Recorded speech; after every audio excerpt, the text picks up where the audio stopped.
Өнөөдөр та биднийг энд таны өмнө дахин чуулах боломж өгсөн талархъя. Эзэн минь та өөрийнхөө үгээр бидэнтэй яриараа, өөрийнхөө хүслийг бидэнд мэдүүлээрэй.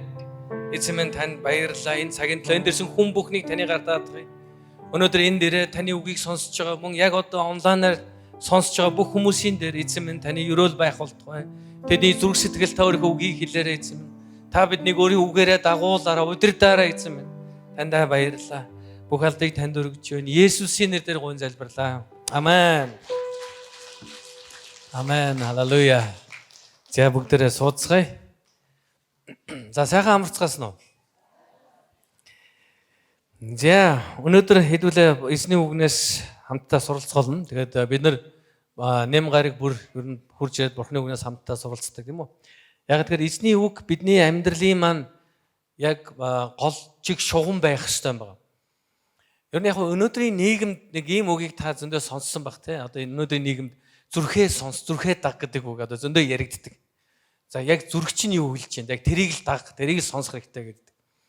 Гэтэл ялангуяа бид нар Бурханд итгэлээ тавьж байгаа хүмүүсийн хувьд бид нар өөрсдийнхөө зүрх сэтгэлийг сонсож дагахаас илүүгээр Бурханы үг юу вэ гэдэг дээр ач холбогдол анхаарал хандуул сурах хэрэгтэй байна.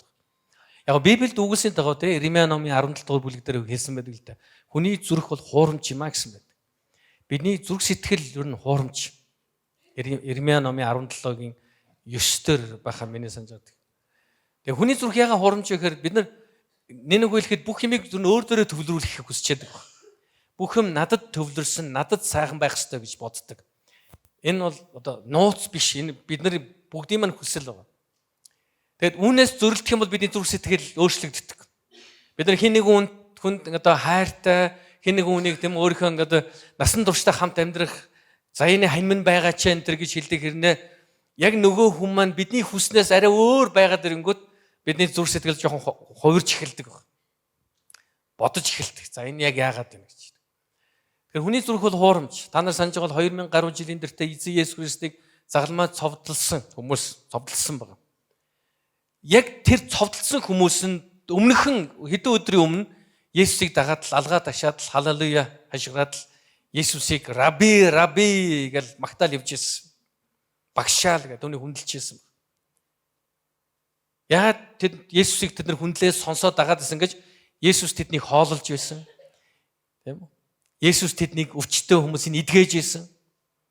Есүс нас барсан нэгнийг хүртэл амьлуулад эргээд гэр бүлд нь ээжт нь хүлээлгэж өгч байсан байна. Есүс тэдэнд сайн зүйлийг хийж ирсэн баг. Тийм учраас бүгд алга ташаал түүнийг магтжсэн. Харин түүнийг яг баригдаад түүнийг дорнологдсон гутаагцсны дараа харин хүмүүс яасан гэдэг түүнийг цовдол гэж яг тэр хүмүүс Есүсээр одоо Есүс үгийг сонсож Есүсийг дагж исэн тэр хүмүүс нь Есүсийг загалмаа дээр цовдлж исэн байна. Хүний зүрх хуурамч. Бид нар нөхцөл байдлаас болж өөрчлөгдөж яадаг тийм үү?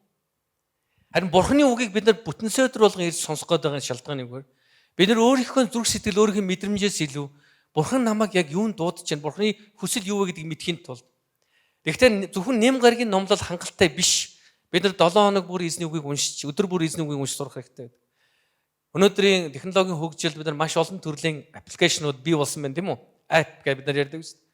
Библ гэх тийм үү? App байна, SMO гэдэг app байна.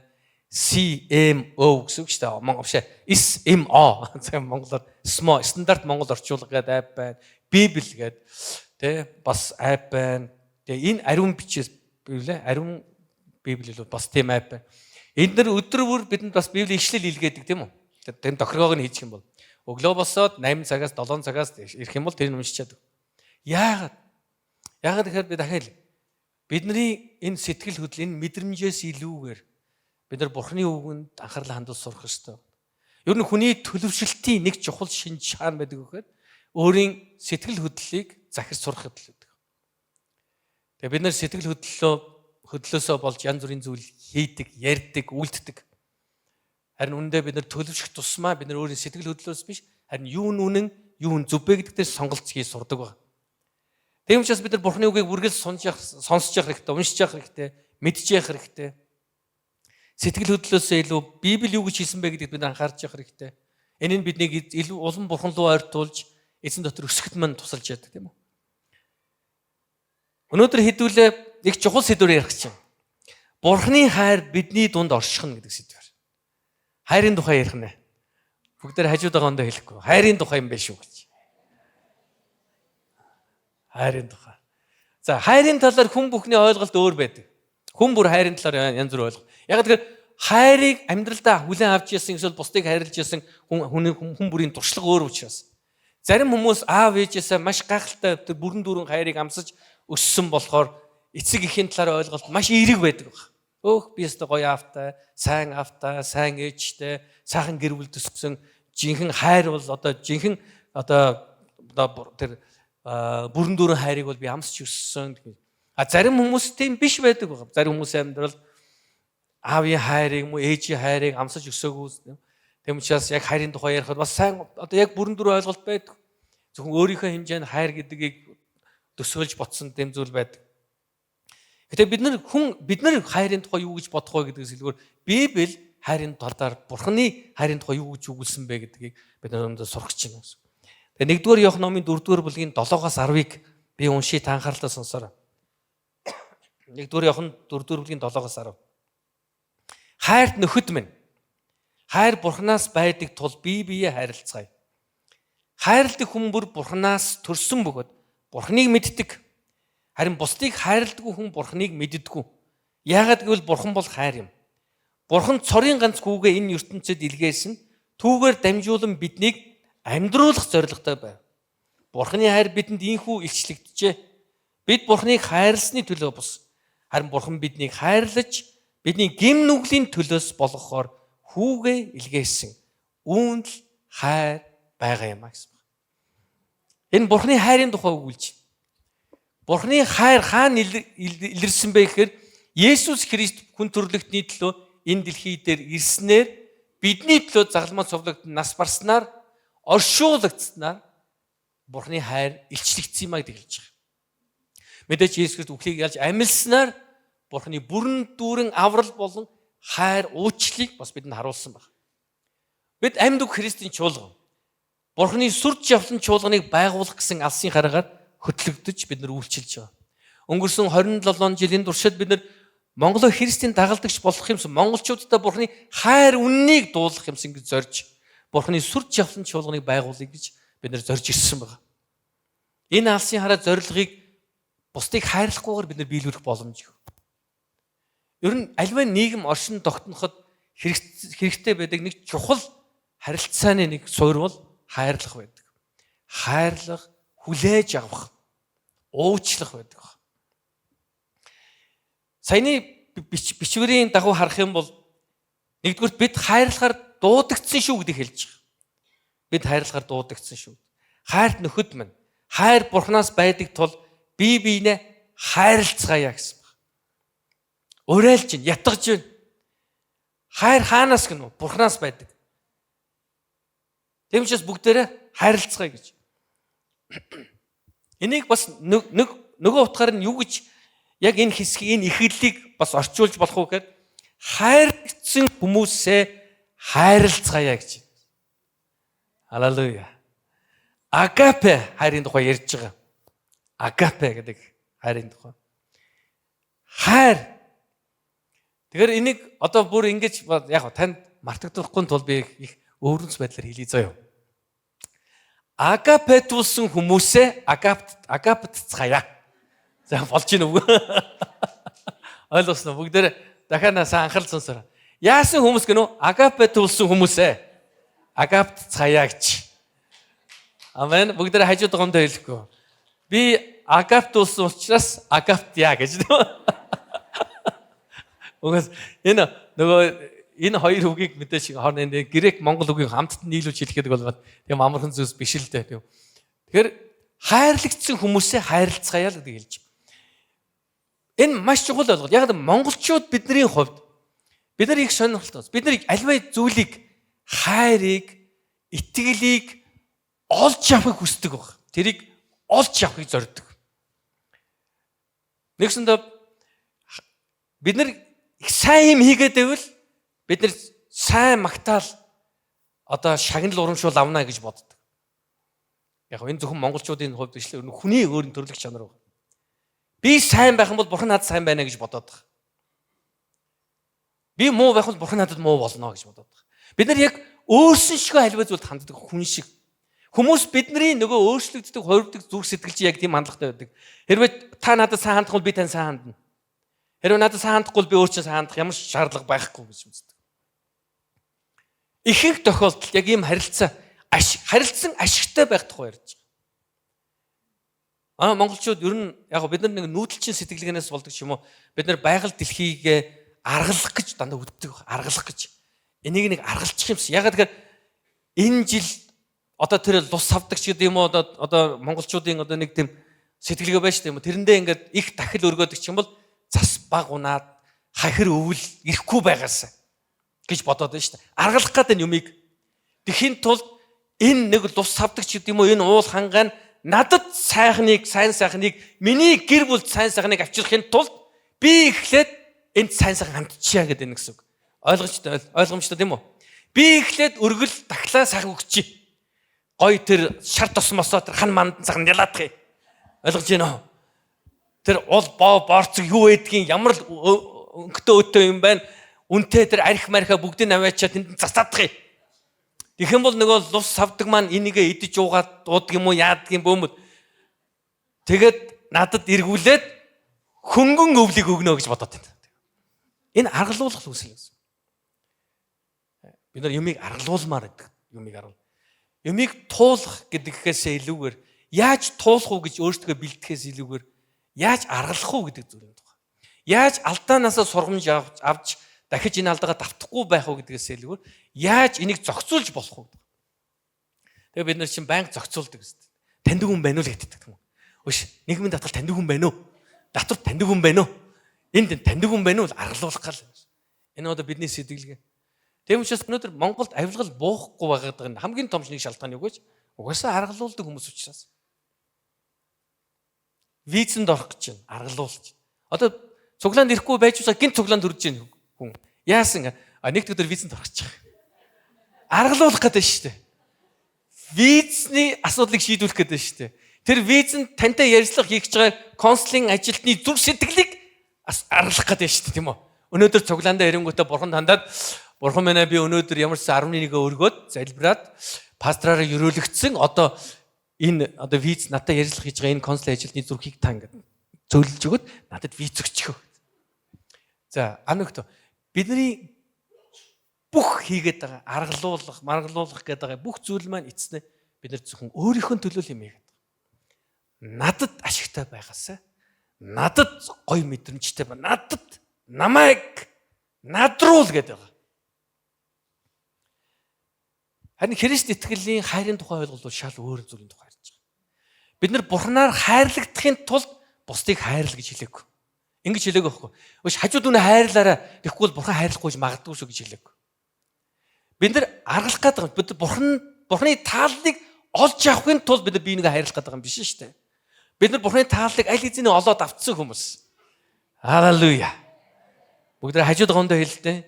Та аль хэзээ Бурханы тааллыг хүлээж авсан хүн. Амен. Та Бурханы тааллыг хүлээж авсан гэдэг нь Есүс Христ таны төлөө нас барж үхлийг ялж амилсан гэдгээр эзний нэгүсэл, эзний уучлал хайр таны амьдралд байгаа гэдгээр шууд ойлгох хэрэгтэй. Тэрээс таныг юу хийсэн бэ гэдгээр биш. Таныг юу ч хийгээгүй, таныг гим нүгэлтэд үхсэн байхад Есүс таны төлөө ирсэн юм аа. Энэ бол Бурханы таалал. Бид нар Бурханы тааллыг олохын тулд ямар нэгэн зүйл хийх шаардлагагүй одоо. Бурханы хайрыг авахын тулд өнөөдөр нөхдөд нэг юмыг сайн ойлгоорой. Та юу ч ямар ч гим нүгэл хийсэн Бурханы хайрыг багасгахгүй. Таныг хайрлах Бурханы хайрыг багасгахгүй. Ямар ч сайн зүйл хийсэн бас таныг хайрлах Бурханы хайрыг ихсэхгүй. Яг л Бурхан таныг хангалттай хайрлсан учраас. Бид нар аливаа зүйлийг үйлдэхдээ бид нар хурж ирээд сүм цуглаанд өргөл өргөхдөө айцаас өргөдгөө. Бурханы таалал байхгүй болчихгүй гэж айгаад гас хана хурдлаар хайлаа хитэн төгрөг хурд өгөр ёо одоо эрт 7 хоног бизнес маань бүтггүй болчихгүй тулд одоо гяс өргөчье. Тэгвэл бурхан харж байна. Өө энэ батул чинь овоо өргөчлөө. За аль тэр зэглэн бүтээ. Гэл нэг хэдэн тэнгэрэлч тушаах юм байна л да. Бүгдээрээ ийм жижигхэн бодолтой байж болохгүй гэсэн. Бурхан биднээс хамаарч юм уу? Бидний хэр их өргөж байгааг шалтгаалж, эсвэл хэр их сумд хамрагдгаас шалтгаалж бурхан бидэнд өөр хэвэлэг өгөх үгүйгээ шийддэг жижиг бурхан биш ээ. Бидний шиг биш л байхгүй. Бид нар бол тийм л хүмүүс л дээ. Бид нарт хүн ингээл гоё юм өгөөд өөл бид нар нөгөө хүндээ сайн болоод идэх үстэй. Гэхдээ тийм бидтэй хүмүүс бүгдээр ингээд нэг сонио хараад ах юм. Тийм үстэй хүн танд сайн хандаад бол та сайн ханддаг үстэй. Хүн танд хурж ирэл яг хамт хоол идэхгүйгээл хамт хоол идчихсэн. Би төлцсөн шүү гэдэг гоё байдаг үстэй. Дахиад нөгөө хүнтэй хоол идмээр санагдана үстэй. Яга энэ чинь даачих юм чинь. Тэгээ хүндээ сайн хандмаар байдаг үстэй. Энэ хүн бид нар л тийм. Бид нар бурхныг яг ингэж бодоод байгаа байхгүй. Бурхан нэг ахиухан юм өргөчих юм бол сүм дүржээд өргөчих юм бол бурхан тэнд бөөм баяр. Нэг амьд өгсөн юм чинь өргөж өгч чинь. Йоо ямар гоё юм бэ. За. Амьд өгсөмийнх нь ивэгэд л байхаас. Бурхан авилгалд автахгүй шүү дээ. Бурхан бэлэгд хуурдахгүй байх. Бурхан тийм биднээс бэлэгсэл тараад байдаг юм биш шүү дээ.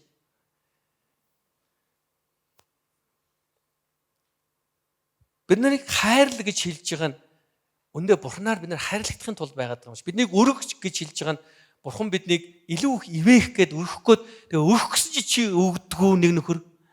Йоо гэ бурхан мар гайхсан. Энийг нэг өрөөч марах юм. Өөр юм өргөдөг ямар хэвээ хуваагүй ямар яг энэ хоёр талдаа шүү. Энийг бас шууд 100% ингэж ойлгоо. Энийг юу гэж хэлээд нэхэр нэгдүгээр бурхан биднээс үл шалтгаалж өөрийнхөө хүслийг бидний амьдралд биелүүлнэ. Надаас хамаарахгүйгээр гэсэн. Яг бол бурхан надаас ингээ хамаарч ажилдаг бурхан биш ээ л гэж ойлгох. Хэрвээ бид нар тэгж бодож байвал бурхан надаас хамаардаг гэж бодвол бурханы хүсэл биелэхийн тулд би их тийм чухал нөлөө бүхий хүн болох гэдэг юм шүү дээ, тийм үү? Харин Библийн дагуу харах юм бол эзэн хайрлах хүнээ хайрлаж эзэн үзэн ядах хүнээ үзэн ядна гэсэн. Ром 8 дугаар бүлэг дээр маш тодорхой 9 дугаар бүлэг дээр маш тодорхой эзэн өөрөө хийх болно гэсэн байна. Нөгөө нэг талаас бид нар бурханд өргөдөг нь эсвэл бусдыг хайрлах нь бид нар бурханаар илүү өрөөгдөх гэдэг юм хайрлах гэдэгээс илүү бид өрөөгдсөн хайрлагдсан учраас хийж байгаа. Бид бурханд талархсан сэтгэлээр хийдэг. Тэрс бид нар бурханаас илүү юм худалдаж авахын тулд бид нар өгөөд байгаа юм биш. Аль хэзээ бид өрөөгдсөн учраас бид хайрлагдсан учраас хийж байгаа. Тэм учраас бурханаар хайрлагдсан учраас бид бие биенээ хайрладаг. Бас бие биенээ хайрлах ёстой гэдгийг Библиэд зааж байгаа. Хайр бурханаас байдаг тул бие биенээ хайрлцгаая гэж. Бурханы хайрыг үннээр мэдсэн хүмүүсийн дунд хайр нь маш бодиттой байх ёстой гэдгийг энд өгүүлж байгаа. Үнэхээр бурханы хайрыг мэдсэн бол бидний дунд бурханы хайр бодиттой байх ёстой. 1-р Иохан номын 2:9-11 дээр ингэж хэлсэн байна. Энэ өмнөх ишлэлүүдээр өөрийгөө би гэрэлд байна гэж ярьдагч ахан дүүсээ үзэн яддаг хүн одоо хүртэл харанхуйд байсаар л байна. Ахан дүүсээ хайрлагч нь гэрэл байдаг тул түүнд бүдрүүсэх зүйл үгүй. Харин ахан дүүсээ үзэн ядагч нь харанхуйд байдаг. Тэр хүн харанхуйд яваа бөгөөд харанхуй нь түүний нүдийг харлган болгосон учраас хаашаа яваагааж үл мэднэ гэсэн. Энд хэд хэдэн чухал зүйлийн тухай чинь. Нэгдүгээр гэрэлд байна гэж ярьж байгаа бол ахан дүүсээ үзэн ядахгүй байх хэрэгтэй. Ахан дүүсээ үзэн ядаад хайрлах чадахгүй бол тавгасаа гэрэлд байхгүй байна гэсэн. Өөрийгөө хуураад байна гэсэн. Харанхуй дотор байгаач тэр өөрийгөө харанхуй дотор харахгүй байгааг мэдэхгүй яваад байна гэсэн. Тэгэхээр нэг маш энгийнээр юу гэж хэлээд нэхэр үнэхээр Христэд итгэсэн хүн бол бусдыг хайрлахад суралцсан байх ёстой л гэж. Үнэхээр Бурхны хайрыг мэдсэн бол бусдыг хайрлахад суралцсан байх ёстой л гэж. Бусдыг шүүхэд гэж хэлээгүй. Бусдыг буруутгахад гэж хэлээгүй. Бусдыг хайрлахад гэсэн байна. Иохан номын 13 дугаар бүлэг дээр бас тэгж хэлсэн байгаа шүү дээ. Би та нар шин туршаал өгье. 13 дугаар бүлгийн 34-өөс би та нар шин туршаал өгье. Би та нарыг хэрхэн хайрлсан адил би биенээ хайрлаа гэсэн. Үүгээр чинь та нарыг миний шав гэдгийг дэлхий мэднэ гэж хэлсэн. Ингэж хэлэв.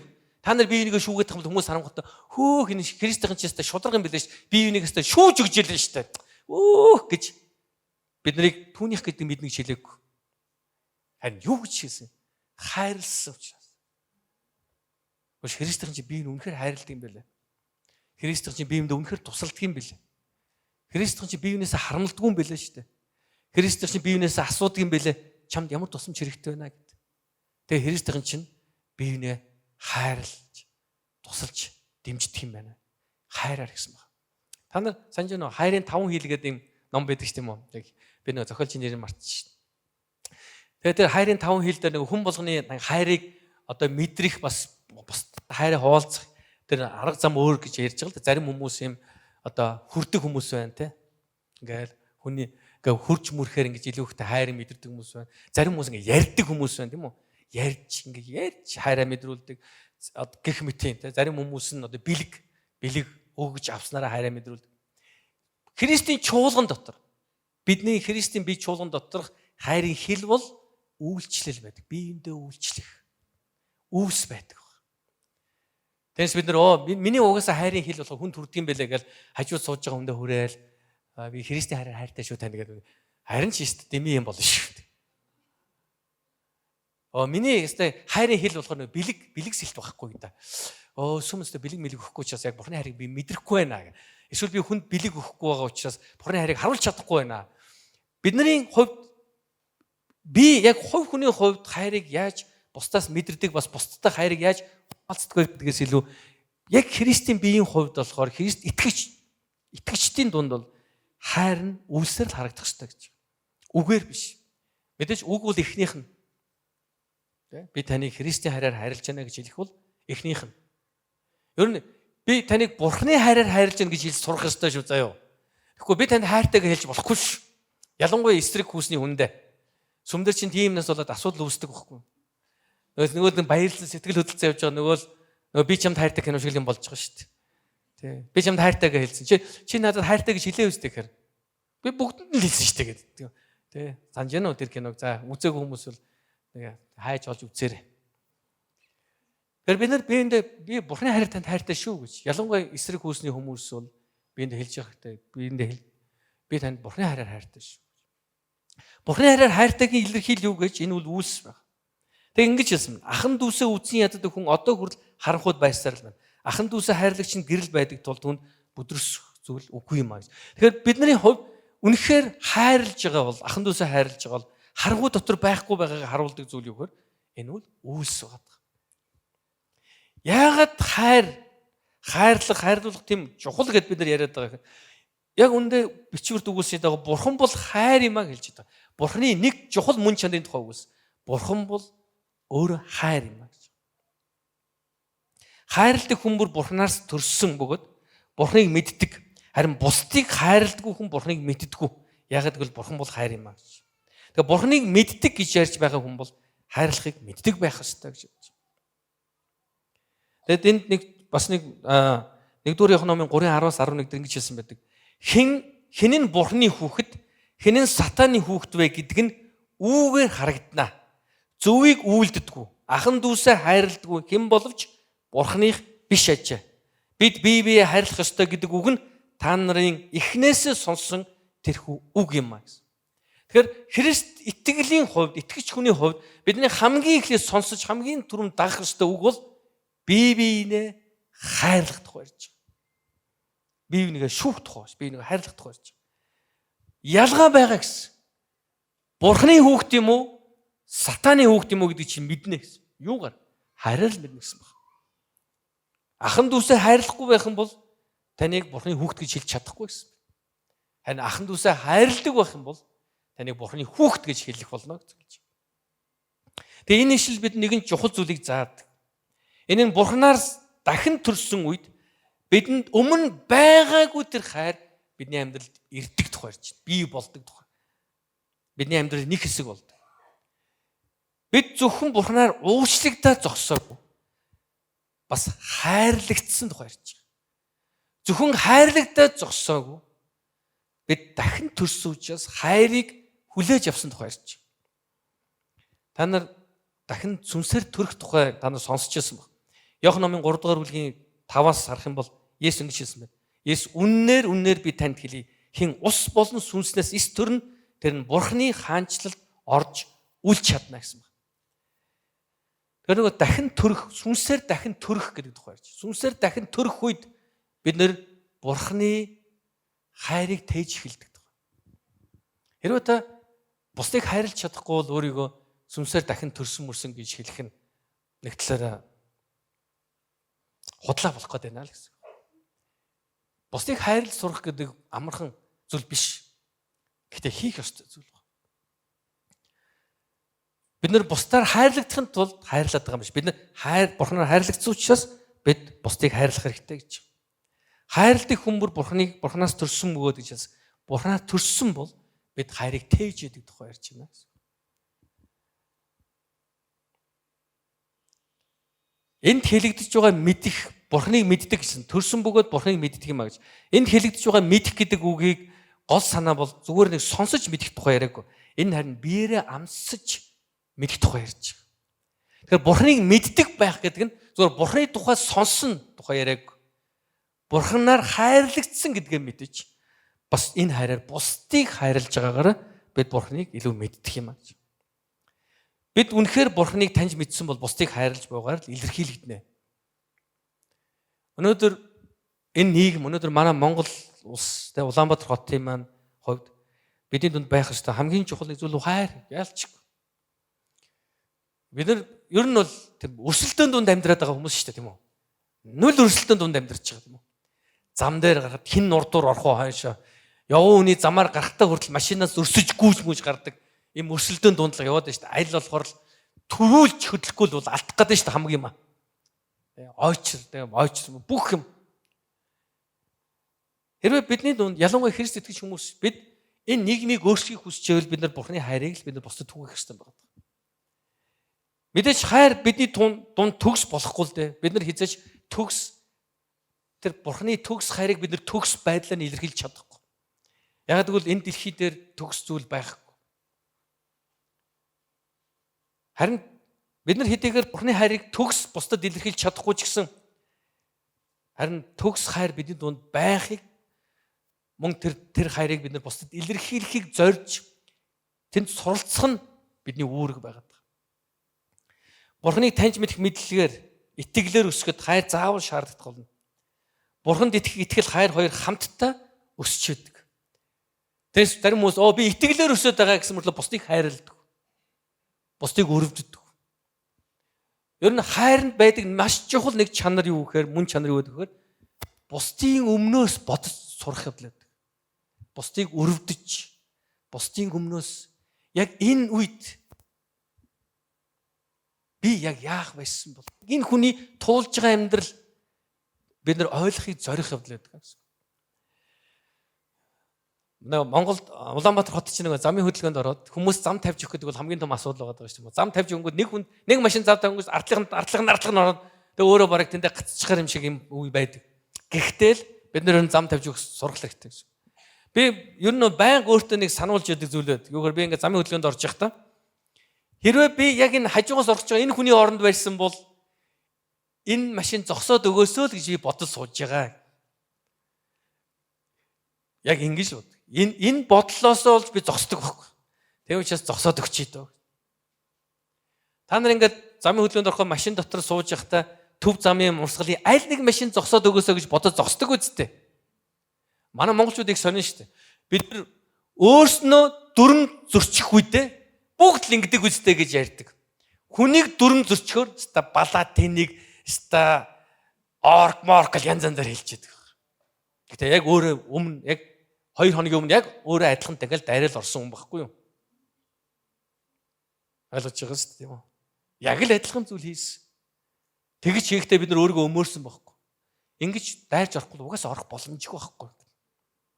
Тэгээ өөр хүн бидний өмнө дайрангууд энэ ястай ямар сигнал даал тэгэл одоо тий дотроо үглээл ингээл янз бүр өөрийгөө л хямраагаад байдаг байхгүй. Эндээс юу ч өөрчлөлт байхгүй. Тэглээгээд юу ч өөрчлөхгүй. Угаасаа ан нөхдөд танд би нэг маш тодорхой юм хэлж өгөх. Та замын хөдөлгөөнд орж явахдаа хэний ч хандлагыг өөрчилж чадахгүй. Окей. Хэнийг ч өөрчлөхгүй. Хинт та сурамж болохгүй. Та зүгээр өөрөө л 50 оролцож сурах хэрэгтэй. Тэгм учраас зам тавьж өг. Зүгээр өөрийгөө яавал би 50 барьж болох бол бодох хэрэгтэй. Тэгвэл өөрсдөө л бухимдаад идэх. Тэгээ яг ихэнх тохиолдолд бид нар өөрсдөө бухимдсахаа дараа л боддог тийм үү?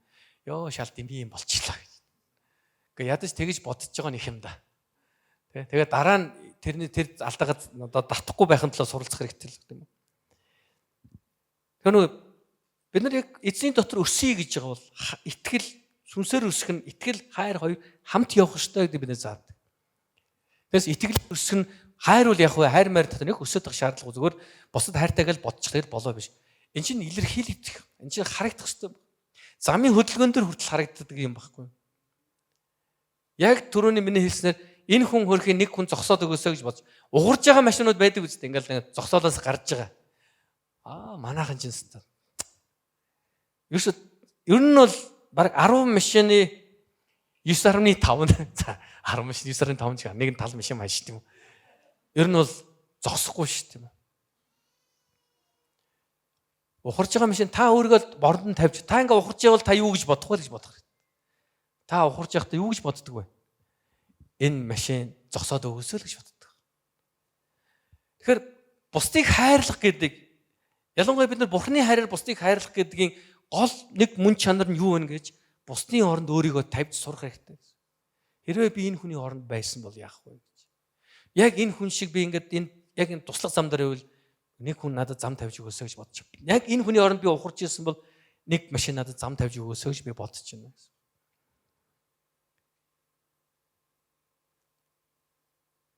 Тэгэхээр бид хэдийгээр төгс хайрыг Бурханаас хүлээж авдаг ч гэсэн бие бинийгээ төгс хайрлах чадахгүй л дээ. Гэхдээ төгс хайранд бид нэр өдөр бүр суралцах хэрэгтэй. Өсөх ёстой байна. Бурхан бол хайр гэсэн.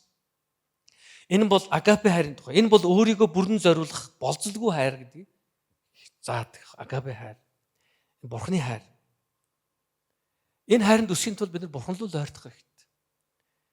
Бид нар агапе хайрыг амьдралтаа хүлээн авсан бол агапе хайрыг бусдад харуулж байгаа бол Бурханы тэр хайрыг харуулж байгаа бол бид нар хинтэж болцол тавих гэсэн.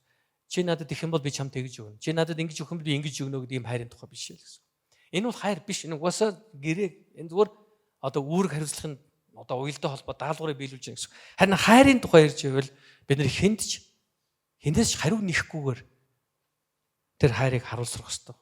Бид Бурхан руу ойртох тусмаа бие биенийгөө ойртож байдаг.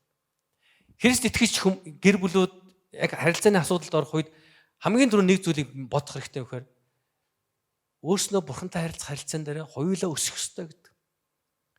Гэр бүлийн хоёр хүн хоорондоо асуудалд ороод Бурхан руу ойртох үед бие биенийгөө ойртно. Яг тэгвэл Бурхан хайр учраас. Бурхан бол хайр мөн Бурхан ариун гэдгийг ойлгох хэрэгтэй. Бид нар Бурханыг зөвхөн хайр гэдэг ганцхан чанараар нь хараад тэгэнгүүтээ Бурхан бүх юмыг хайрлаж байгаа, бүх хүмүүст хайртай, бүх юмыг Бурхан зөвшөөрдөг гэж бодож болохгүй. Энэ бол зөвхөн хүмүүс биднээ л тэнэглэл, бид нар л тэгж боддог. Бурхан бол ариун юм аа. Хайрын Бурхан мөн. Гэхдээ тэр бас ариун Бурхан. Тэм учраас 1-р Коринт номын 13-6 дээр ингэж хэлсэн байгаа. Харин шудраг бус зүйлд биш үнэнд баярлдаг юм а гэсэн. Хайрын тухай ярьж байгаа шүү. Хайр нь шудраг бус зүйл биш. Үнэнд баярлдаг юм а гэж. Бид нар ялангуяа энэ барууны ертөнцид маш их яригддаг. Өнөөдөр яг энэ одоо сошиал ертөнцид чинь бид нэг бүгдийг дэлхийг тэр чигээр нь холбож байгаа учраас бидний дунд ч гэсэн бас ийм яриануд байгаа. Монголчуудын дурдл. Хайртай юм бол та зөвшөөрөөч гэдэг. Хайртай юм бол надад зөвшөөрч гэж. Би угаасаа л ийм хүн. Хайртай юм бол намайг үнэхээр Бурхны хайраар хайрлах юм бол хүлээгээд авчиж. Би угаасаа л ийм хүн гэдэг. За мэдээж бид нар бие бинийгээ байхыг хүлээж авах гэдэг буруу юм байхгүй боловч харин бид нарыг бие бинийгээ гим нүгэл дотор нь байгаагаар нь үлдээж болохгүй. Бурханд үл таалагдах амьдралын хэв маягтай нь үлдээж болохгүй. Нэгсэндээ бид нар хин нэг үнд би танд хайртай юм чи архиа уугаад гэхгүй зү. Би өөртөө нөхөртөө маш их хайртай тийм учраас би өдөр болгон би 2 шил виски уудаг. Тэгвэл та тэр ихнэрийг юу гэж бодох вэ? Чи ихнэр нөхрөө алаад штэ гэж бодно тийм үү? Тэст ямар гагуу хайр вэ гэж хэлэхгүй зү. Нэг Америкийн нэг судалгаа байна л да. Илгэний өөхөлтийн Америк нэгдсэн улс болсон судалгаа. Илгэний өөхөлтийн 2% нь л Америкт байгаа иргэний өвгөлт шүү заяа. Монголд биш. Америкт байгаа иргэний өвгөлтийн 2% нь согтууруулах хундаанаас болдог гинэ. Харин 25% нь сахараас гэж байгаа. Тэгээ би бол ер нь бол шоколадны бол усын тэргүүний ажилтан байхгүй. Идэгч. За би нэг бол одоо байнга л ер нь бол баг за яг номлол бүхэндээ хэлдэггүй л дээ. Гэхдээ ер нь ихэвчлэн энийг ярьдаг энэ сэдвүүд орчдөг яаж хийж байгаа юм бэ? Ягааж орчдөг нэг орчдөг шүү. Манай эхнэр надад хайртай. Тийм учраас эхнэр маань миний шоколадыг багасгадаг байхгүй. Би яг сайн шоколадыг бол тэр хэдэн миллиграм байхаас үл хамааран дуусгана. Тэгвэл унтаж чадна би. Дуусахгүй унтахгүй. Айгу шүн босоод дахиад идэнэ. За энэ бол яг жоохон хэтрүүлэг байгаа л да. Гэхдээ ер нь бол 90% таа. Би яг ийм төрөл юм. Жоохон амтгүй шоколад бол 2-3 идчихэд би тавьчихна. Гэхдээ тэрийг яг хуу самэн запаасанд үлдээ. Ямар ч шоколадгүй үед тэрийг идэнэ. Одоо өөр орлох юм байхгүй. Тэрс би ингээд сахар махар бол халбутаад идэхгүй л дээ. Манай эхнэр надад хайртай учраас шоколадыг минь хоригддаг байхгүй. Бид хоёр хамт дундаа шоколад тавиад идэн тэгжээд нэг байхгүй болсон. Хайчив гэдэг манай эхнэр цаас нь хийцэн байдаг. Одоо болсон. Надад хайртай учраас. Ягаад би түрүү хэлсэн юм уу? Илгэний өвгөлтийн ихэнх хувь нь бас юунаас болдог байх нь вэ? Сахараас болдог гэсэн. Манай монголчууд юу бүгдээрээ л илгэний өвгөлт юм шиг үлэн шүү дээ. Би ингээд уулзсан хүн болгоноос л асуухаар өвгөлттэй гэж хэлдэг.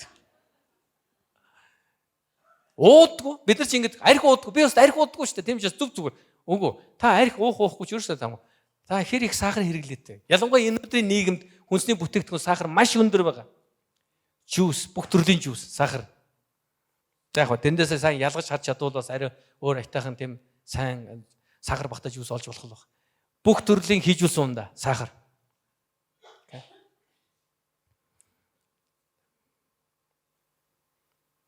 Бид нар хайртай бол бид нар хоригддаг. Хүүхдүүдийн чинь ингээд шүдэнд хоргоцсон байгааг харсараа жихрээр угчихгүй зү бид нар. Идээд агаарай. Би хүүхдээ маш их хайртай. Манай хүүхдийн бүх шүдэнд хорхогдсон. Тэгсэн ч гэсэн. Аавын хайраар би жихэр өксөөр л байгаа гэхүү.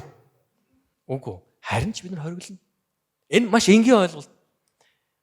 Гэтэл өнөөдөр яг энэ энгийн ойлголтыг бид нар говьлдог байхгүй. Юу гэж говьлдог вэ? Бурхан бол хайр учраас. Тэгээ бид нар бүх төрлийн бурханд үл таалагдах зүйлсийг бурханаар болон бурханы чуулганаар, бурханы хүмүүсээр хүлээн зөвшөөрөх гэдэг. Нүгэл хизээч нүгэлтэй бид эвлэрэхгүй. Би хайртай шүү гэд хэн нэгэн хүн нүгэл үлдчих юм бол би хүлээн зөвшөөрөхгүй. Харин зэмлэх ёстой. Тийм учраас Библи хэлсэн байна. Эзэн хайрладаг хүнээ сахилгажуулдаг юм а гэсэн. Бид нар гэр бүлийнхаа хүмүүст хайртай учраас хэлдэг. Энэ хэтрүүлж шүү, болохгүй шүү, болоорой гэдэг.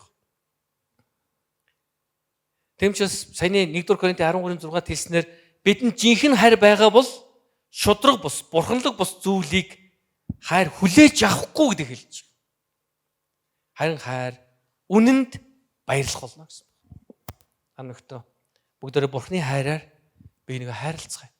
Бурхны хайраар хайрлах гэдэг бол бүгдээрээ бие нэгэ байгаар нь хүлээн авсан ч бид нар харин бурханд үл таалагдах амьдралын хэм маягт нь үлдээн гэсэн үг биш юм аа.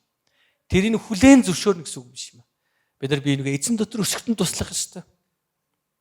Тэгэд хамгийн сүүлийн төгсгөл ингэж хэлсэн байна. Бурхан цорын ганц хүүгээ энэ ертөнцид илгээсэн түүгээр дамжуулан биднийг амьдруулах зорилготой байв. Бурханы хайр бидэнд ийхүү илчлэгдэжээ. Бид Бурханыг хайрласны төлөө бус харин Бурхан биднийг хайрлаж бидний гим нүглийн төлөөс болохоор хүүгээ илгээсэн. Үүнд л хайр байгаа юм а гэсэн. Бурханы хайр юунд илэрхийлэгдсэн гэхээр Есүс бидний төлөө цагламж цовдлогдсноор илэрхийлэгдсэн. Тэгвэл өнөөдөр биднээс гарах хайр юунд илэрхийлэгдэнэ гэж өвс.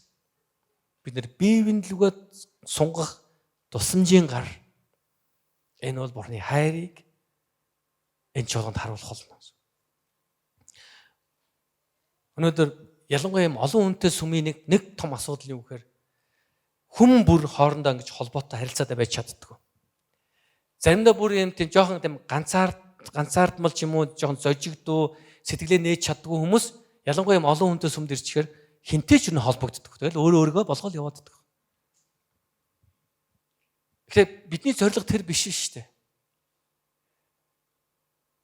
Бид нар бурхны хайр бусдад хүрэхийн төлөө бодож байгаа бол би угаасаа жоохон жожиг юм байгаа. Би угаасаа нэг тийм хүн амт нэг юм ярьдаг юм байгаа. Би угаасаа юм байгаа гэж бодлогоогоор би яаж бусдад туслах уу гэж бид нар бодох хэрэгтэй. Яг би очиод өргөлөө өргөчдөг байгаа юм болчдөг. Өргөлөө өргөч чинь залбир чинь номлоо сонс чинь тэгэл болцсон. Тэгэл тэр өргөлөөр нь авчвал тэгэл одоо сүм чулуун өөрөө айтаа юм хийгээд хүмүүст хайрыг хүргэж нийц. Заавал тэнд би оролцоод яах вэ? Та зарим зүйл дээр та өөрөө заавал өөрийн гар биеэр оролцох хэрэгтэй байдаг. Мэдээж өргөл өргөж болно. Энэ сайн зүйл мөн. Зарим зүйл дээр та өөрөө амаа нэгээд чуулганд ирж байгаа хүнээс эсвэл чуулганд ирээгүй ч хүнээс сүмд явдггүй ч хүнээс ч би танд яа туслах уу гэж асууж чаддаг байх хэрэгтэй. Манай монголчуудын нэг нийтлэг нэг зам байна.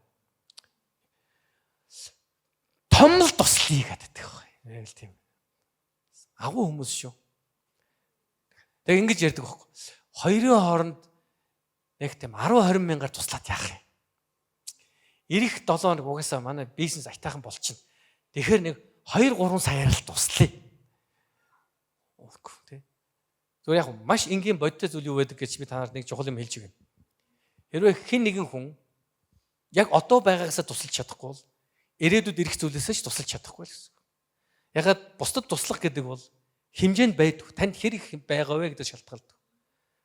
Танд хэр их хайр байгаагаас шалтгаалдаг. Хайр гэдэг бол зөвхөн ирээдүйд чиглэлдэг байхгүй. Хайр яг одоогор үйлдэгддэг. Бид нар хайрыг болохоор заримдаа ирээдүгээр л төсөлдөг. Ирээдүйд өстө томорж байгаа гэдэг. Ерөөсө томрох хэрэггүй. Өстө аав ээжийнхээ ачийг хариулнаа. Гүг одоо хариулаач. Одоо юмгүй л гэдэг. Гүг юм хэрэггүй шүү дээ. Эцгийн хайрыг хариулах нь. Зүгээр очиод сонсол доо. Зүгээр очиод залбирч өгөл дөө аав ээжтэй. Зүгээр дэрэгдэн нэг хэсэг цаг сууж л та. Аягалж гисэн хоолыг нийтээд амттай хоол болсон маань ээж аваа баярлаа гэж хэлжэлтэй. Тэр хайрын илэрхийл явна шүү дээ бас.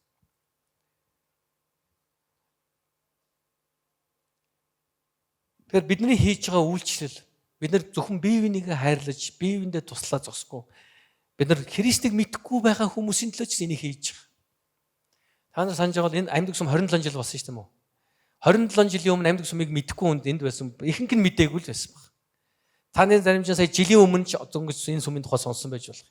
Зарим 4 жилийн өмнө, 5 жилийн өмнө сонсон байж л. Гэхдээ энэ чуулган анх байгуулагдсан цагаас хойш бид нарыг хийж байгаа үйлж байгаа бүхэн зөвхөн сүмд ирсэн хүмүүстэйгөө энэ сүмд ирээдүйд ирэх Бурхны хайрыг мэдэх хүмүүс лөө чиглэсэн юм байсан. Одоо ч гэсэн. Өнөөдөр бид нар энд цуглаад, хамтдаа өргөлөө өргөөд, хамтдаа залбираад, хамтдаа энэ хаанчлал өргөөгөө барьж босгоод бүх юм хийхэд ирээдүйд дараагийн 10 жил, 20 жил, 30 жил Христийг дахин ирэх өдрийг хүртэл энэ сүмд ирэх мянга сая хүмүүсийн төлөө бид энэ бүхнийг хийж байгаа гэсэн. Энэ зөвхөн бидний төлөө биш. Яагаад энийг хийж байгаа? Яагаад гэвэл бид нэр хайрлаж байгаа учраас. Тэр өнөөдөр хэдүүлээ Бурхны үгнээс суралцж байна. Эзэн өнөөдөр бидэнд хэлж байгаа үг биеүнээ хайрлцгаая гэж. Бидний дунд орших Бурхны хайрыг амсцгаая, бас амсуулцгаая гэж. Бурхны хайрыг хүлээн авцгаая. Тэгээ одоо залбирна. Залбирхаас өмнө би танд нэг даалгавар яг даалгавар өгч. Яг одоо. Яг хажууд байгаа танихгүй хүн шүү заяа. Танихгүй. Таньдаг хүн байвал та чаашаа гэж шүү заяа. Танихгүй. Урд мө хойдлын хүнлэг харж болно намайг. Би танд яа туслах вэ гэж асуу. Тэгээд залбирч өг. Над машин хэрэгтэй байгаа энэ төр гэдэг хүнийг айлгаад байв заяа. Мэдээж машин тэрэг байр сав юу ч хэрэгтэй болж болно хүн. Харин залбирч өг тэрийнхэн л. Би таныг сайн мэдэхгүй би таныг зүгээр нэрийг асуугаад сайхан залбирч өг. За яасан? Танихгүй хүн байна уу? Яг ойр орчиндоо шүү заяа. Окей. Хараад. Урагшаа хойшоогоо хараад. Тэ таныг нэр алдар хэмбэ гэдээ асуугаад би таны төлөө залбирч өгье.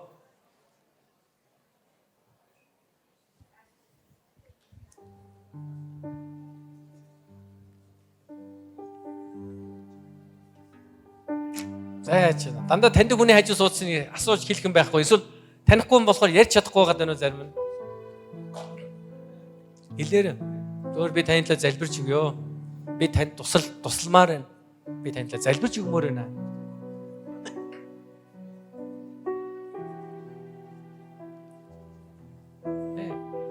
Анга ойрхон бас босож явж болно шүү. Очоод танихгүй юм бол очоод би танд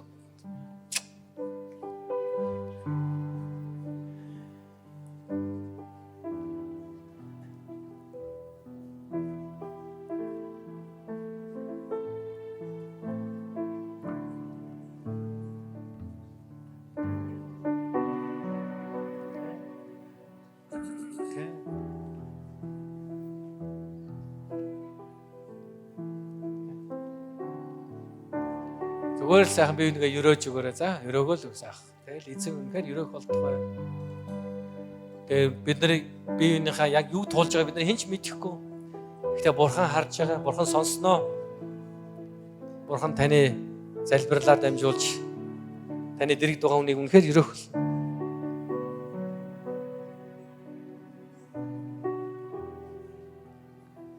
Эзэн даа хүн өрөөх болтугай.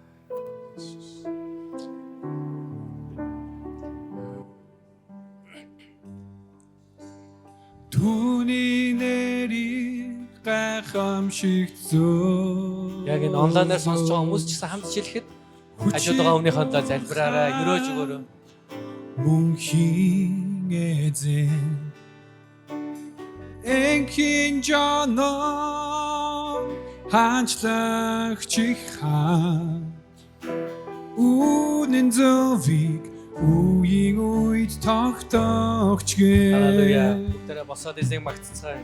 Зорганц Бурхны ирчлэгцэн алдар бидний дунд залрагч Имануэль үхэл хүртэл даруй болсон. Түүний нэр бол эзэн Есүс. Түүний нэрийг гайхамшигт зөвлөж хүчит Бурхан Бүгдээрээ мөнхийн хамтдаа эзнийг үнэлцгээе. Түүнд гараа өргөө. энхийн Дуулаар түүнийг жанаа үнэлцгээе. ханчлагч хаан үнэн зөвийг үеийн үед тогтоогч гээ. Зорганц Бурхны ирчлэгцэн алдар бидний дунд залрагч Имануэль үхэл хүртэл даруй болсон. Түүний нэр бол эзэн Есүс. Түүний нэр бол эзэн Есүс. Түүний нэр бол эзэн Есүс. Их эзэн минь бид нар бие биенийхээ төлөө залбирч, бие биенийгээ эзэн тань даатгах гэж байна эзэн минь. Эзэн бидний баруун зүүн тал сууж байгаа, бидний өмнө ард зогсож байгаа.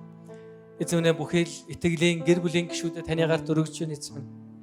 Эзэн бид нар тэдний амьдрал ах уу яг юу туулж ямар зовлон бэрхшээл дунд эсвэл ямар амжилт ялалтнууд явж байгаа мэдэхгүй эзэн минь зөвхөн тань даатгах гэж байна эзэн. Эзэн минь таны хайраар бид өрөөж байна эзэн. Эзэн минь та өөрийн хайр инэрл нэгүслээрээ эзэн минь итгэлийн анаан дөхтэй минь өрөөж өгөөч. Та тэнийг удирдах өгөөч. Тэний зүрх сэтгэлд нь та амар тайвныг өгөөч, итгэрлийг өгөөч эзэн минь. Эзэн минь махан биед итгэл хэрэгтэй нэг нь та эдгээж өгөөрэй. Зүрх сэтгэлд нь амар тайван хэрэгтэй нэг нь та зүрх сэтгэлд амар тайвнаа өгөөрэй эзэн минь. Эзэн минь ямар нэгэн чухал шийдвэр гаргачихвал та мэрэгэн ухаанаа хайрлаарай эзэн минь. Эзэн минь гэр бүлд нь харилцаа нурсан бол тэр унсан харилцааг сэргээж өгөөрэй эзэн минь. Та туслаарай залбирanгуйч Иесус. Их эзэн бидний эргэн тойронд байгаа хүн бүхний төлөө тань талархъя. Та биднийг хайрлсан баярлалаа. Бид нарыг бас эзэн минь бусдыг хайрлахад та ятгаж бас таны хайраар бусдыг хайрлах хүчийг өгж байгаа танд баярлалаа. Есүсийн нэрээр танд даатхан залбирч байна. Амен. Амен. Халелуя. Бурхны хайраар бүгдээрээ бие бинийгээ хайрлаарай.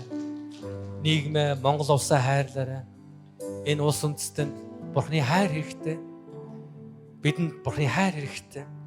Тэгээ бүгд хамтдаа ерөөлийн залбирлыг хүлээж аваад өнөөдөр цуглааны өндөрлөё. Хамтдаа залбирч хүлээж авцгаая залбирлыг. Их эзэн таныг хамгаалж өрөөх болтугай. Эзэн таны дээр өөрийн нүрийг гэрэлтүүлж танд өршөөнгүй байх болтугай. Их эзний тусламж таны дээр байж танд амар тайвныг өгөх болтугай. Эцэг хүү ариун сүнсийн нэрээр ерөөн залбирлаа. Амен. Халелуя. Эзэн та бүхнийг өрөөх болтугай. Хэрвээ та анх удаа ирсэн бол уртлыг нэн дээр суунаг таныг урьж байна. Маш их баярлалаа. Тэгээ бүгдээ ирэх 7 хоног ирэх бүтэн сөдөр уулзцгаая. Бас өглөөний залбирал дээр уулзцгаая. Сайхан амраарай. Бусдыг хайрлаарай.